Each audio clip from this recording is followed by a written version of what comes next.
Hola amigos de Diario Las Américas. Esta tarde nos acompaña la joven Kiele Alessandra, quien es una de las voces y rostros más representativos de la juventud en el exilio cubano de Miami. Bienvenida, Kiele.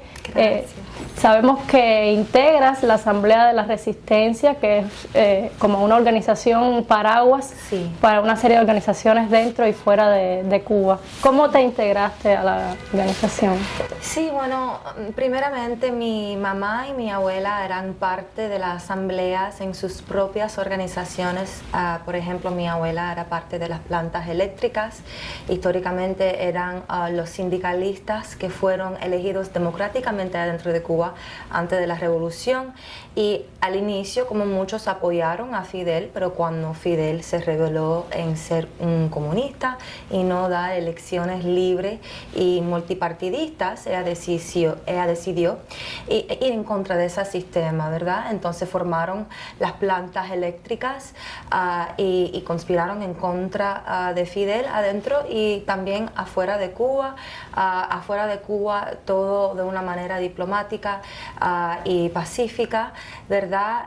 Y también mi mamá colaboró con los plantados y Mujeres de Mar por Cuba, que también forman parte de la asamblea, viajando por diferentes partes del mundo cuando podían hablar con las comunidades internacionales sobre los derechos humanos adentro de la isla. O sea que es algo que te viene de familia, que estás rescatando toda una tradición familiar. Sí, no era algo que pensé que iba a hacer en este punto de mi vida, honestamente. Sabía, joven, que yo quería ayudar a la gente. Entré a la universidad estudiando voz clásica, empecé estudiando psicología también, pero con el tiempo sabía que me gustaba viajar, porque aunque éramos una familia normal de la clase media, mi mamá siempre me inculcó ese deseo de viajar, a ver el mundo, estudiar culturas, ¿verdad?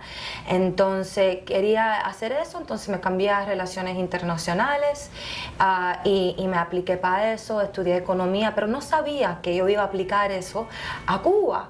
Fíjate que yo fui a diferentes partes del mundo cuando yo estaba en la universidad por poder estudiar mucho y coger becas, porque fue un esfuerzo para poder hacer eso, pero nunca fui al Caribe, fui a diferentes partes del mundo. No pensé que lo iba a aplicar.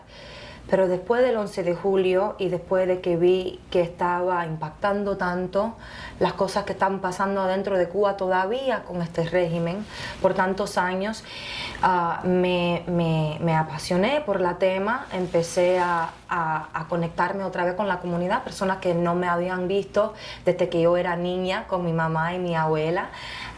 Pero me apoyaron en mis esfuerzos en tratar de unir a la juventud aquí en el exilio, igual con los jóvenes adentro de la isla y los jóvenes que siguen llegando todos los días, porque como nosotros sabemos tenemos más de 300.000 cubanos llegando en este último año de Cuba. Muchos jóvenes fueron afectados el 11 de julio. Entonces hacer eso, tratar de crecer la conciencia, conectar la gente con la historia que yo conozco de Cuba, de las personas libres que yo han visto llegar a este país por tantos años, que nos dan sus testimonios y la verdad, que nosotros sabemos que es la verdad. Hablamos de eso en la canción de Patria y Vida, No Más Mentiras. Sabemos lo que nosotros estamos sufriendo por tantos años y debemos de hablar de eso abiertamente y conectarnos entre todos nosotros. Sí, sin embargo, bueno, como bien apuntas, fue más fuerte tu participación desde el 11 de julio, pero incluso desde mucho antes ya tu rostro era conocido aquí en el exilio y por personas también dentro de Cuba que te habían visto lanzarte a un estadio deportivo. ¿Cómo fue aquella experiencia y qué te llevó a ese acto? Sí, bueno, eso era exactamente un mes antes del 11 de julio. Yo estaba conectándome desde el principio de la pandemia, honestamente, porque eso fue cuando las cosas se estaban calentando mucho en Cuba, ¿verdad? Con la pandemia, con el maltrato de las vacunas y la falta de apoyo por el Estado cubano, es decir, el régimen cubano, para su pueblo en ese momento crítico.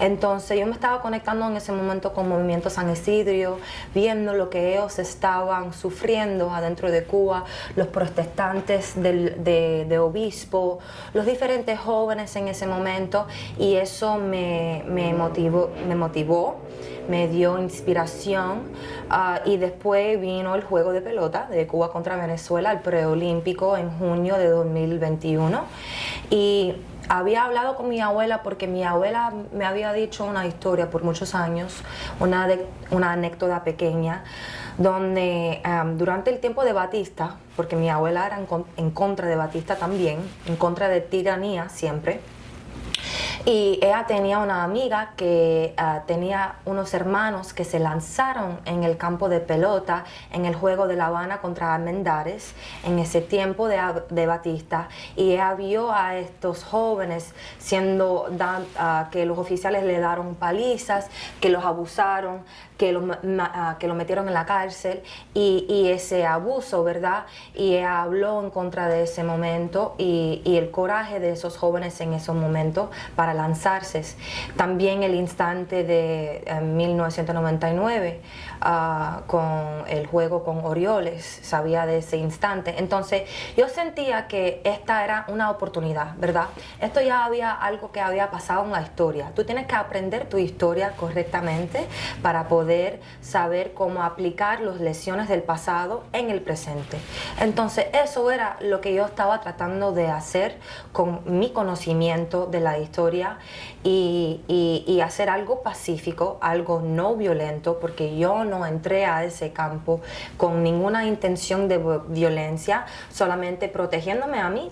Por ejemplo, hemos visto cómo los peloteros cubanos o el equipo de Cuba ha reaccionado en el pasado, y eso fue en que lo que yo me estaba enfocando en ese momento, y mandé ese mensaje al pueblo cubano, que fue mi propósito, sinceramente. Yo sabía que yo tenía tiempo limitado, yo sabía que iban a tratar de controlar la televisión nacional, lo que la gente podían ver o no podían ver. Yo sabía que la gente no iban a ver las protestas afuera, ¿verdad? Las personas adentro de Cuba, y es mandar el mensaje al pueblo adentro de Cuba, que es lo más importante para mí. Sí, justamente hace poco, durante el reciente clásico, otras 3 personas repitieron un poco el gesto que ya habías tenido tú, sí, como rescate también del pasado. Wow, eso me impactó tanto, porque yo sabía que iba a ser una situación más compleja que la primera, porque ellos ya estaban preparados para que el exilio iba a salir y denunciar y hacer su presencia reconocida. Y es algo, en fin, riesgoso de una manera o la otra, ¿verdad? Pero igual es un riesgo que yo creo que gente con principios y valores lo van a tomar, si lo pueden tomar, pero quería que la gente se siente en un nivel de responsabilidad, ¿verdad? Que no que tú esperas que otra persona te lo hace por ti, pero que tú lo vas a hacer por ti mismo. Entonces ver a esa respuesta, ver a estos hombres valientes a tomar esa decisión, era algo muy especial para mí, con mucho orgullo. Kiele, y además de esto, además de estas acciones visibles en un campo deportivo, también te hemos visto en la gran pantalla, te hemos visto en Plantadas, un filme de Lilo Vilaplana. Sí. ¿Cómo fue esa experiencia de llevar el mensaje de las mujeres presas políticas al gran público de Miami, que también tuvo la oportunidad de disfrutar esta película durante el Festival de Cine? Sí, no, fue una experiencia maravillosa y muy importante para nuestra comunidad hablar de lo que pasó con las mujeres presas políticas, que muchas veces la gente no entiende de verdad lo que pasa a una mujer, lo que sufre una mujer en la prisión solamente por pensar diferente, ¿verdad? Como ellas, como el régimen la abusa físicamente, mentalmente, coge a su familia y vira a su familia en contra de ella. Tantas experiencias que Lilo hizo un esfuerzo muy grande a hacer entrevistas de más de 30 mujeres presas políticas plantadas para escribir este guión que fue algo muy claro, ¿verdad?, de la realidad. Thais y otras presas políticas estaban ahí presentes y vieron la producción y dijeron, sí, eso es de verdad lo que yo viví en las mazmorras castristas. Entonces es decir estas historias y compartirlo con el público. Hay mucha gente que todavía lo están viendo en las cines en Dolphin, ahora lo van a poner en Tampa, en Puerto Rico, y que el mundo vea nuestra realidad. Sí, que como apuntabas es justamente una realidad todavía. Está el caso de Thais, que estuvo presente durante las exhibiciones, y bueno, otras tantas presas políticas, algunas de las cuales firmaron una carta con su sangre, con su huella en sangre, sí, para que el mensaje también llegara. Sí, estamos hablando de las hermanas Garridos, de María Cristina, Lisandra Góngora y Angélica, que todavía están en las prisiones castristas. Son mujeres de honor, mujeres de principio, que no merecen estar en la posición que están ahora, separadas de sus familias, y estamos reconocidas ese día igual en el estreno, ¿cómo no? Sí, bueno, y de cara a lo que nos convoca, que es el próximo 20 de mayo, que se conmemora, ¿no?, un aniversario más de la proclamación de la República de Cuba. ¿Cuáles van a ser los actos principales que como organización tienen pensado hacer para un poco también atraer a la juventud? Sí, bueno, definitivamente hay muchos eventos que pasan en nuestra comunidad para esa fecha.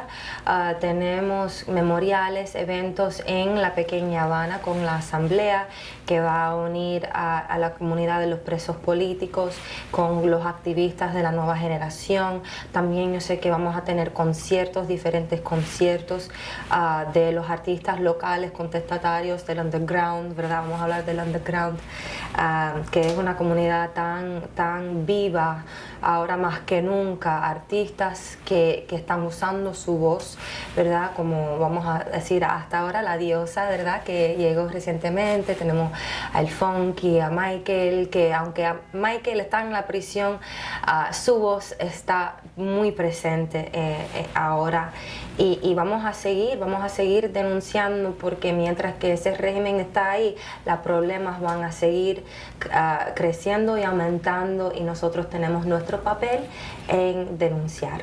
Entonces vamos a hacer eso. Y bueno, en ese sentido, ¿cuál es tu sueño para Cuba como república, para que recupere su esplendor, el que alguna vez tuvo como república? Mi sueño para Cuba es que se siente otra vez una Cuba de dignidad, de elegancia y de independencia verdadera.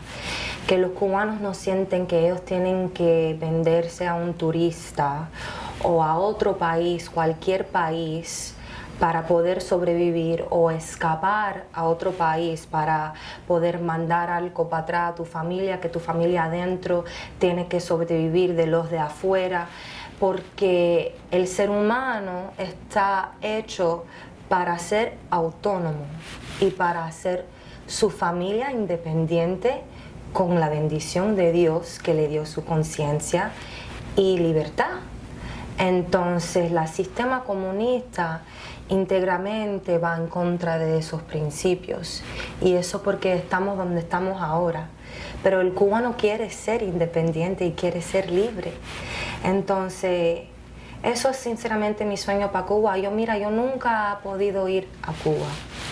Yo, por mi familia, porque por el nivel de cómo estamos señalados por ese régimen, no me siento cómoda ir a Cuba.